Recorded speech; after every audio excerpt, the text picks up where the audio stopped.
আমাদেরই শিয়ালদার বাসিন্দা এবং আমার শোভাবাজারে বাড়ি, মানে শিয়ালদায় রিলেটিভ আছে। তো আমাকে যে বসিয়েছিল এখানকে সবচেয়ে আমাদের গুরু যে মোহন স্বপনদা, তার আত্মীয়, এনার মা আগামী 30 তারিখ গত হয়েছে। তো আমরা সবাই এনার মায়ের নামে একটু ওপরে ভগবানের কাছে প্রার্থনা করি যেন উনি স্বর্গবাসী হয়, আবার যেন এরকম সন্তান উনি যেন গর্ভে দেয়, আবার যেন খুব তাড়াতাড়ি উনি পৃথিবীতে চলে আসে। তো আমি একটা সামান্য পটালা হয়ে আমি সবার কাছে একটু অনুরোধ করছি, ওনার মাটা পৃথিবী চলে গেছে, ওনার মা মানে আমার মা। আমি তো ওরকম হাজরার মাতাল না যে একজনের মায়ের নামে গালি দেবো।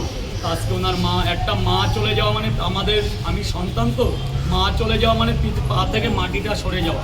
যতই যদি কোটি টাকারও মালিক হই আমরা, তো মা চলে গেল মানে পৃথিবী থেকে সব চলে গেল। তো আমার মাও একদিন চলে যাবে, সবারই মার একদিন যাবে, কেউ আগে কেউ পরে।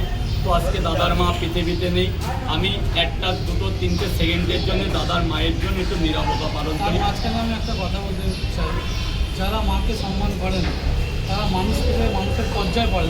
আজকে রাজুদার কী দরকার? আর রাজুদা আমার মাকে সম্মান করছে না, আমার মাকে না, পুরো ভারতবর্ষের যতজন মা আছে তাকে সম্মান করবে।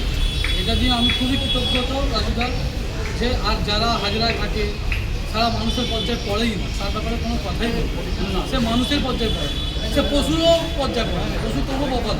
আমি তো বললাম সে তাকে কখনো তার কোনো মা তাকে গর্ভ ধরতে পারে না। আমি নিশ্চিত সে কুকুরের পেট থেকে হয়েছে, আমি নিশ্চিত। আমাকে উপরাল্লাহ বলে দিচ্ছে যে আমি পারি গিয়ে আমার মায়ের সেবা করতে। আমি অসুস্থ, আমার মা যেমন তেমন অবস্থা, সেই মায়ের সেবা আমি করি। তো আমাকে ওই মাই বলে দিচ্ছে বাবা কিছু বলিস না, আজকে অসুস্থ অবস্থায় তার ওই ভাষাটা শুনে চোখ দিয়ে জল বেরোচ্ছে। তার মানে হতে পারে কখনো মা জন্ম দিতে পারে তাকে, নিশ্চয়ই কুকুর জন্মেছে তাকে। যেমন কুকুর রাস্তাঘাটে হয়, ও এরকম লাতখোর রাস্তাঘাটে হয়েছে। তো আমি দাদার মায়ের আত্মার চির শান্তি কামনা করি, ভগবান যেন সুখে রাখে তাকে, ওখানে থাকুক, সেই তিনি যেন ভালো থাকে। জয় গঙ্গা।